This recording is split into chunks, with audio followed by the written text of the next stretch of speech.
Hello दोस्तों, स्वागत है आप सभी का मेरे YouTube channel KRK law classes में। आज की इस वीडियो में हम डावर के सेकंड पार्ट को डिस्कस करेंगे, जिसमें हम जानेंगे कि क्या क्या होते हैं राइट्स एक मुस्लिम वुमेन की अगर उसका डावर पे नहीं किया गया है तो। वीडियो को शुरू करने से पहले अगर आपने मेरे चैनल को सब्सक्राइब नहीं किया है तो चैनल को सब्सक्राइब कर दें। सामने दिए गए बेल आइकन को भी दबा दें ताकि मेरे वीडियो की नोटिफिकेशन आपको टाइम पर मिलती रहे। तो चलिए वीडियो को शुरू करते हैं। जो वाइफ और विडो होती हैं उनका क्या राइट होता है रिगार्डिंग हर अनपेड डावर, उसको हम डिस्कस करते हैं। तो जो सबसे पहला राइट है वो है राइट टू रिफ्यूज़ल टू कोहेबिट। वो कोहेबिशन के लिए रिफ्यूज़ कर सकती हैं अपने हस्बैंड के साथ। दूसरा है हमारा डावर एज ए डेप्ट। डावर जो है उनका एक कर्ज की तरह होता है और वो अपने हस्बैंड से या उनके लीगल हेयर से जो है उसको वसूल सकती हैं। तीसरा जो है रिमीशन और रिलिंक्विशमेंट ऑफ डावर, मतलब कि वो रिमिट कर सकती है, रिलिंक्विश कर सकती है अपने डावर को अगर वो मेजर है तो।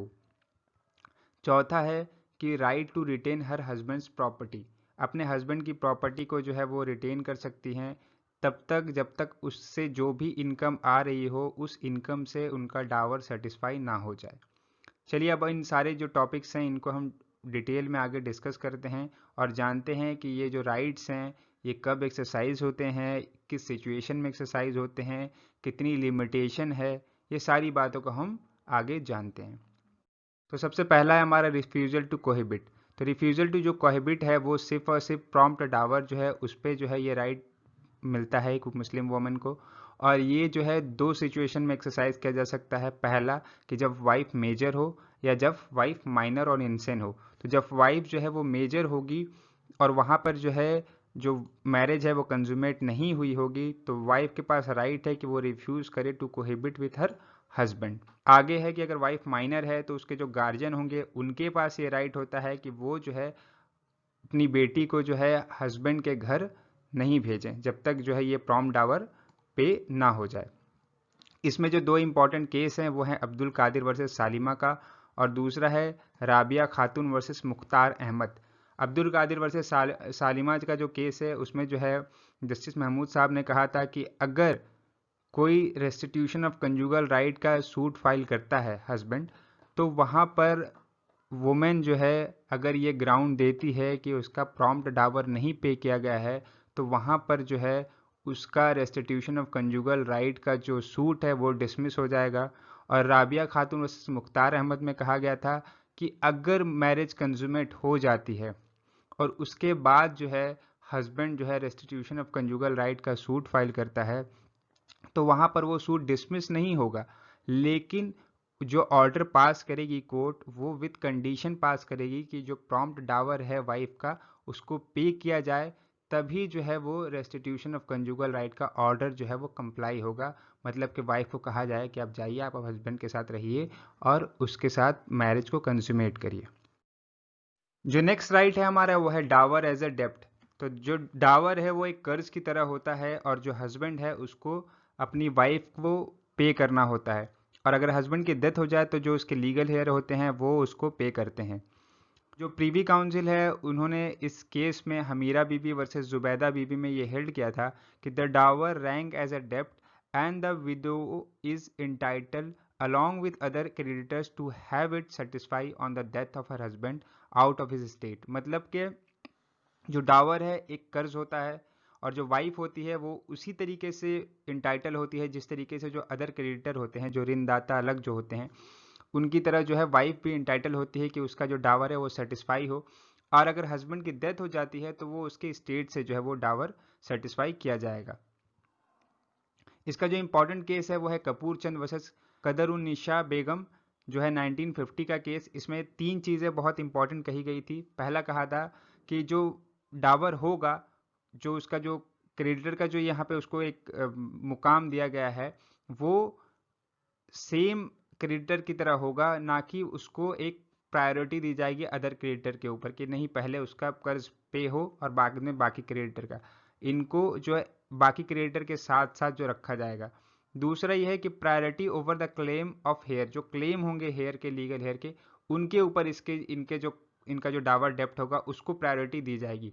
और तीसरा ये कहा गया था कि हेयर जो है वो पर्सनली लायबल नहीं होंगे इसके डावर को पे करने के लिए। वो उतने ही लायबल होंगे जितना प्रोपोर्शन में वो जो है प्रॉपर्टी इनहेरिट करते हैं डिजीज हस्बैंड की प्रॉपर्टी से। जो तीसरा राइट है एक मुस्लिम वुमेन के पास, वो है रिमीशन और रिलिंक्विशमेंट ऑफ डावर, जिसको हिबा ए महर भी कहा जाता है। जैसा कि पता है हमें कि एक शादी जो है मुस्लिम लॉ में वो बिना डावर के फिक्स किए नहीं हो सकती।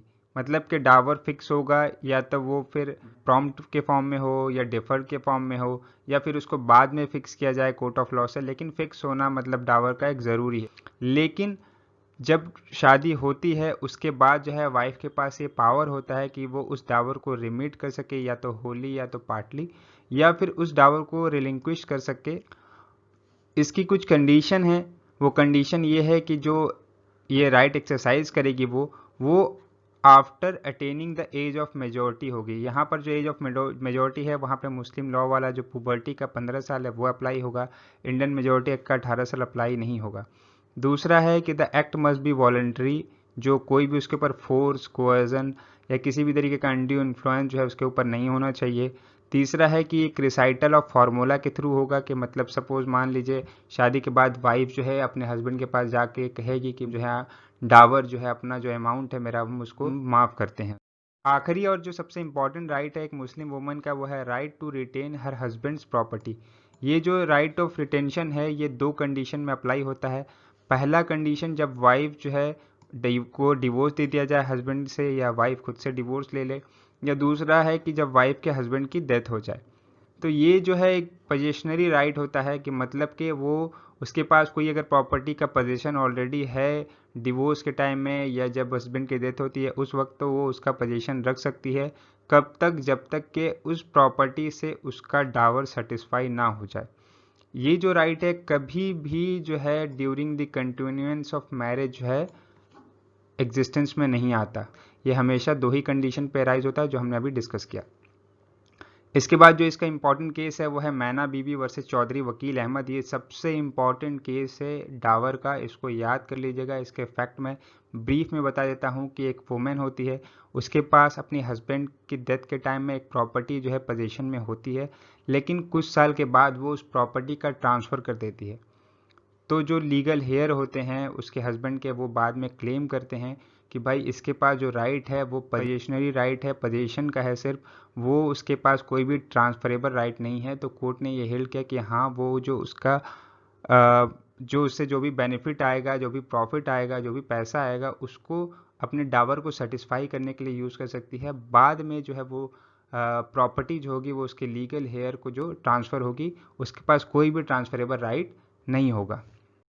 अब हम बात करते हैं क्या क्या इसेंशियल रिक्वायरमेंट है ये जो चौथा राइट है और क्या क्या उसके लिमिटेशन है। तो जो सबसे पहला जो है वो है डाइवोर्स वाइफ या जो विडो होंगी वो must have the actual position. मतलब कि ये जो एक्चुअल पोजीशन की बात की गई है कि जैसे ही डिवोर्स होता है या जैसे ही हस्बैंड की डेथ होती है उस टाइम जिस प्रॉपर्टी का वो रिटेन करेगी पोजीशन, वो उसका पोजीशन उसके पास ऑलरेडी पहले से होना चाहिए। दूसरा है position must acquired lawfully and without any force and fraud. जब उसके पास वो जो पोजीशन आता है तो वो जो पोजीशन आएगा वो उसके पास लॉफुली तरीके से आना चाहिए, किसी भी फोर्स या फ्रॉड के तरीके से नहीं आना चाहिए। जो तीसरा है एसेंशियल रिक्वायरमेंट वो ये है कि right to retain is not lien और मॉर्गेज। ये किसी भी तरीके का लियान नहीं है, किसी भी तरीके का मॉर्गेज नहीं है, किसी भी तरीके से ये जो राइट है उसको टाइटल टू द प्रॉपर्टी नहीं देता है। मतलब कि ये इसको बाद में सेल नहीं कर सकती, इसको मॉर्गेज नहीं कर सकती, किसी मतलब थर्ड पर्सन को एलिनेट ट्रांसफ़र नहीं कर सकती।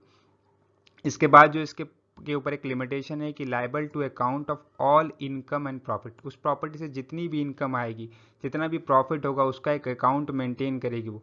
और जैसे ही उसका उस अमाउंट से उसका डावर सेटिस्फाई हो जाएगा, वो जो है उस प्रॉपर्टी को उनके लीगल हेयर को ट्रांसफ़र कर देगी। और यहाँ पे एक बात ध्यान में रखने की है, जो लीगल हेयर होते हैं वो वाइफ भी इंक्लूड होती है। मतलब कि वाइफ का भी कुछ शेयर उस प्रॉपर्टी में मिलेगा उसे। Can sue her for recovery of her dower. यहाँ पे एक और बात है कि राइट टू रिटेन पोजेशन जो है उसके पास जो दूसरा राइट होता है कि वो डावर के लिए क्लेम कर सके लीगल हेयर के हस्बैंड के लीगल हेयर को, तो वो ख़त्म नहीं करता है। पोजेशन के साथ साथ वो लीगल हेयर से डावर का क्लेम भी कर सकती है। इसके बाद जो आखिरी है पॉइंट इसमें वो है whether this right is heritable और ट्रांसफरेबल। तो जो ये जो पॉइंट है ना, इसके ऊपर जो है मतभेद हैं कोर्ट्स में। कुछ हाई कोर्ट्स का मानना है कि ये हेरिटेबल और ट्रांसफरेबल भी है, कुछ हाई कोर्ट का मानना है कि ये हेरिटेबल और ट्रांसफरेबल नहीं है, सिर्फ पोजेशनरी राइट है, और जो है इस प्रॉपर्टी को वो किसी भी तरीके से किसी को ट्रांसफ़र नहीं कर सकती। लेकिन जो एक मैक्सिमम जो है वो कोर्ट का ये मानना है कि हेरिटेबल है, मतलब कि वो जो पोजीशन है, अगर वो उसकी डेथ हो जाती है और डावर उस टाइम सेटिस्फाई नहीं हुआ, तो जो उसके लीगल हेयर हैं वो उसके पोजीशन को कंटिन्यू कर सकते हैं, और सम कंडीशन पे जो है ये ट्रांसफ़र हो भी सकती है। तो ये था आज का हमारा वीडियो, जिसमें हमने जो मुस्लिम वुमेन्स के राइट होते हैं रिगार्डिंग हर अनपेड डावर उसको डिस्कस किया। अगर आपको मेरी वीडियो अच्छी लगती है तो वीडियो को लाइक और शेयर ज़रूर करिएगा। इसी तरीके की मेरी वीडियो देखने के लिए मेरे चैनल से जुड़े रहिए। मिलते हैं नेक्स्ट वीडियो में, तब तक के लिए गुड बाय, कीप रीडिंग।